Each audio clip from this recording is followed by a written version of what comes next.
मुंडे हा असा हा व्यक्ती आहे का ज्यांनी या महाराष्ट्राच्या इतिहासामध्ये त्याच्या 20 वर्षात 24 बदल्या झालाय, कुठेही तो टिकत नाही। आणि एका अधिकाऱ्याने प्रामाणिकपणा दाखवला असेल तर त्या अधिकाऱ्यावर दोष न देता ज्यांनी काही त्यांना धमकी दिली हे अजिबात सहन करू शकत नाही। सभागृहाने आणि माननीय मुख्यमंत्र्यांनाही विनंती आहे। आणि लक्षवेधी टाकणाऱ्या माननीय कृष्णा खोपडेंना जर गेटवर किंवा मोबाईलवर धमक्या येणार असतील, ते दोन भाग आहेत। पहिला भाग म्हणजे त्यांना आलेली धमकी। महानगरपालिकेचे आमचे माजी निगम आयुक्त तुकाराम मुंडे हे 2020 मध्ये महानगरपालिकेमध्ये आले। ते 7 महिने राहिले। त्यांचा इतिहास असा आहे का त्यांच्या 20 वर्षामध्ये त्यांच्या 24 बदल्या झाल्या आणि त्यांनी 7 महिन्यामध्ये जे काही गुल महानगरपालिकेमध्ये खिलवलं, स्मार्ट सिटीचे अधिकार नसताना त्यांनी अधिकार वापरले, कसल्याही प्रकारची त्यांनी मान्यता घेतली नाही आणि पर्टिक्युलरली कॉन्ट्रॅक्टरले अधिकार नसताना 20 कोटी रुपयाचे चेक इश्यू केले। त्यावेळेचे आमचे महापौर संदीप जोशी आणि सत्ता पक्षाचे नेते संदीप जाधव यांनी पुराव्यासहित सदर पोलीस स्टेशनमध्ये FIR दाखल केला। स्मार्ट सिटीचे जे 2 महिला अधिकारी होते त्यांनी त्या फाईलवर सही केली नाही आणि म्हणून तुकाराम मुंडे यांनी त्यांनी आपल्या चेंबरमध्ये बोलवलं, त्या महिलेला टॉर्चर केलं, शिवीगाळी केल्या आणि महाराष्ट्राच्या इतिहासामध्ये ही पहिली घटना आहे सर का 2 महिला अधिकाऱ्यांनी एका IAS च्या विरोधामध्ये सदर पोलीस स्टेशनमध्ये FIR दाखल केला। आणि त्यावेळेस दुर्भाग्य असं होतं का नागपूर शहराचे आणि महाराष्ट्राचे गृहमंत्री अनिल देशमुख होते, त्यांनी हे प्रकरण त्यावेळेस दाबण्याचा प्रयत्न केला। मी आणि प्रवीण दटके यांनी लक्षवेधी लावण्या या ठिकाणी टाकलेली आहे। 1-2 दिवसामध्ये ते लागेल।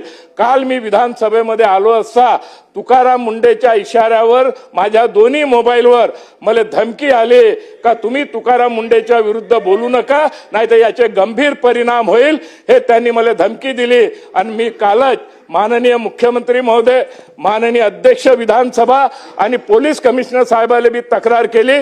त्याची FIR दाखल का IAS अधिकारी तुकाराम मुंडे त्यांचे समर्थक असतील, जे कोणी असतील ते अशा प्रकारची अगर आमदाराला धमकी देत असेल तर अध्यक्ष महोदय, माननीय मुख्यमंत्री महोदय याची गंभीर दखल घेण्याची आवश्यकता आहे। या संदर्भात निवेदन घेण्याची आवश्यकता आहे आणि आम्हाला संरक्षण देण्याची आवश्यकता आहे। कारण तुकाराम मुंडे हा असा हा व्यक्ती आहे का ज्यांनी या महाराष्ट्राच्या इतिहासामध्ये त्याच्या 20 वर्षात 24 बदल्या झालाय, कुठेही तो टिकत नाही। आणि म्हणून जे काही आम्ही मांडणार आहोत ते लक्षवेधीच्या माध्यमातून मांडोल, परंतु याच्यावर आपण तत्काळ कारवाई करावी आणि याची गंभीर नोंद घ्यावी आणि आम्हाला संरक्षण द्यावं, अशा प्रकारची माननीय मुख्यमंत्री महोदय आपल्याला विनंती आहे।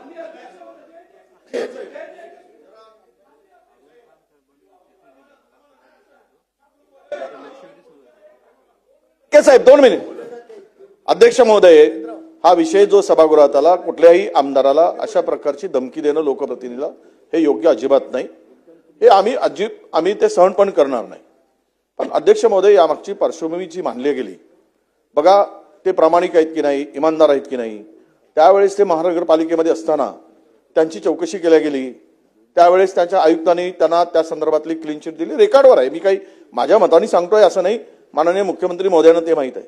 महिला आयोगाकडे तक्रार झाली होती, महिला आयोगाने सुद्धा ज्या महिलांनी तक्रार केली त्यांच्यावर दंड आकारला। बघून घ्या, केंद्रीय महिला आयोगाने। हे सगळं वस्तुस्थिती आहे। भ्रष्टाचार, अध्यक्ष महोदय,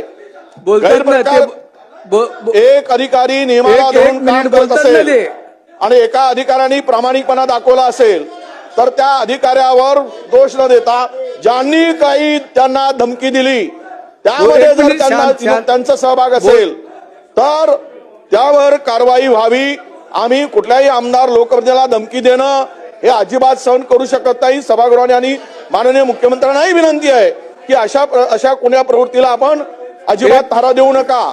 परंतु यातील वस्तुस्थिती, यातील सत्यता, गेली 24 बदल्या झाल्यानंतर त्यांच्यावर जे काही आरोप झालेत, आपल्या कुणाच्या स्वार्थासाठी ते आरोप केले गेले असतील, या संदर्भात जर रिपोर्ट आला असेल, तत्कालीन आयुक्तांनी केलेली चौकशी, केंद्रीय महिला आयोगाने केलेली चौकशी, या सर्व चौकशीमध्ये तुकाराम मुंडे दोषी नाहीत हे सिद्ध झालेलं आहे। माननीय मुख्यमंत्र्यांना विनंती आहे की सत्य परिस्थिती असेल, काही चूक असेल तर कारवाई निश्चितपणे करावी, परंतु निर्दोष असेल तर कुठल्याही दबावामध्ये ही कारवाई होऊ नये अशी माझी विनंती आहे। प्रवीण दटके माननीय अध्यक्ष महोदय कृष्णाभाऊ, माननीय अध्यक्ष महोदय, फार ज्येष्ठ सदस्य आहेत मान्य विजूभाऊ. एक पत्र आलं, मी पत्राची तारीख वाचतो. 20 ऑक्टोबर 2025, सही आहे धनंजय भागवत, कक्ष अधिकारी महाराष्ट्र शासन. पत्र काय मी वाचतो, 2च ओळीच आहे.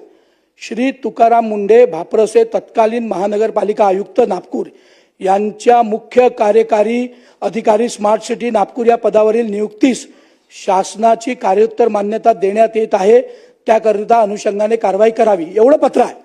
माननीय विजूभाऊंनी जे म्हटलंय, जर ते झालं असतं, FIR अजूनही पेंडिंग आहे सदर पोलीस स्टेशनला. नंबर 1, 5 दिवसाच्या प्रेग्नेंट महिलेची सुट्टी रद्द केली. 5 दिवसाच्या, 5 महिने 5 दिवसाच्या प्रेग्नेंट महिलेची, माननीय अध्यक्ष महोदय, डिलिव्हरी झाले, डिलिव्हरी नंतर 5 दिवसाची हे होती, माफ करा, सुट्टी रद्द केली. दुसऱ्या एका महिलेनी यांनी म्हटलं त्या नसतीवर सही नाही केली म्हणून त्यांना विचित्र शब्दाचा प्रयोग झाला, त्याची महिला आयोगाकडे तक्रार झाली. महिला आयोगाकडे अजूनही हिअरिंग पेंडिंग आहे. माननीय अध्यक्ष महोदय, हे पत्र आल्यानंतर आम्ही लक्षवेधी टाकली, आमचा अधिकार आहे. आणि लक्षवेधी टाकणाऱ्या माननीय कृष्णा खोपडेंना जर गेटवर किंवा मोबाईलवर धमक्या येणार असतील, तर तो अधिकारी किती प्रामाणिक आहे काय हा चौकशीचा विषय आहे. आम्ही काही न्यायाधीश नाही. पण अशा पद्धतीने जर अधिकारी वागत असतील तर ही योग्य भूमिका नाही.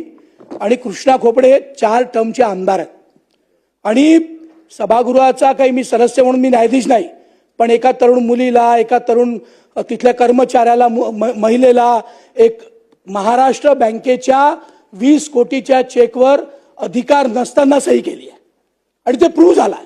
म्हणून असं पत्र काढावं लागलं, म्हणून हे पत्र आलंय. म्हणून माझी विनंती आहे की शासनाने या बाबतीत निवेदन करावं आणि असं जर चुकीचा गैरप्रभार, अशा धमक्या येणार असतील तर तात्काळ कारवाई करावी. ठीक आहे. आता दिली नसेल आणि त्याच्यामुळे विजय भाऊनी त्याचे जे काही तडफदारी या ठिकाणी केली आहे, सर, तो प्रामाणिक अगर अधिकारी राहिला असा तर त्याचे 20 वर्षात 24 बदल्या झाल्याच नसत्या. नंबर 1, त्यांनी महानगरपालिकेमध्ये का गुण खिलवला हे आम्ही, मला वाटतं आपण या विषयावरती बरीचशी चर्चा केली आहे. हे आम्ही ते अशा प्रकारचे अगर आमदाराला धमकी देत असेल तर अध्यक्ष महोदय, माननीय मुख्यमंत्री महोदय याची गंभीर दखल घेण्याची आवश्यकता आहे. सन्माननीय खोपडे साहेबांनी जो विषय या ठिकाणी मांडलेला आहे त्याचे 2 भाग आहेत. पहिला भाग म्हणजे त्यांना आलेली धमकी, हा अतिशय गंभीर भाग आहे. या सभागृहामध्ये कोणी एखादा प्रश्न उचलत असताना तो उचलू नये म्हणून धमकी येणं हा विशेष अधिकाराचाही भंग आहे आणि या सभागृहाच्या अधिकारावर तो अधिक्षेप आहे. त्याची गांभीर्याने दखल घेण्यात येईल. धमकी देणारे कोण, ते कोणाशी रिलेटेड आहेत, कोणाकरता काम करतायत, अशी सगळी चौकशी त्याची केली जाईल, त्याच्यावर कारवाई केली जाईल.